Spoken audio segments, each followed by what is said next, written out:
Bharat England semifinal ରେ ପ୍ରବଳ ବର୍ଷାର ଆଶଙ୍କା। ମ୍ୟାଚ୍ ବାତିଲ ହେଲେ କେଉଁ ଦଳର କ'ଣ ଅବସ୍ଥା ହେବ ଆସନ୍ତୁ ନଜର ପକାଇବା।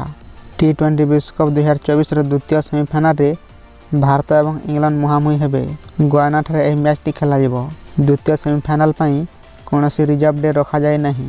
ଦ୍ୱିତୀୟ ସେମିଫାଇନାଲ ମ୍ୟାଚ୍ ଏବଂ ଫାଇନାଲ ମ୍ୟାଚ୍ ମଧ୍ୟରେ ଗୋଟିଏ ଦିନର ବ୍ୟବଧାନ ଥିବାରୁ ଆଇସିସି ଏହି ନିଷ୍ପତ୍ତି ଗ୍ରହଣ କରିଛି।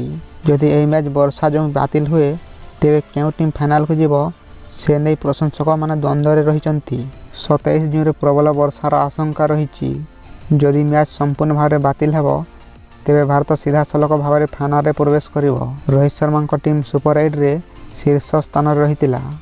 ନିୟମ ଅନୁସାରେ ସୁପର 8ରେ ପ୍ରଥମ ସ୍ଥାନରେ ଥିବା ଦଳ ମ୍ୟାଚ୍ ବାତିଲ ହେଲେ ସିଧା ଫାଇନାଲକୁ ଉନ୍ନତି ହେବ। ଭାରତ ଶୀର୍ଷରେ ଥିବାବେଳେ ଇଂଲଣ୍ଡ ଦ୍ୱିତୀୟ ସ୍ଥାନରେ ରହିଛି। ସେଥିପାଇଁ ମ୍ୟାଚ୍ ବାତିଲ ହେଲେ ମଧ୍ୟ ଭାରତକୁ ବଡ଼ ଫାଇଦା ହେବ।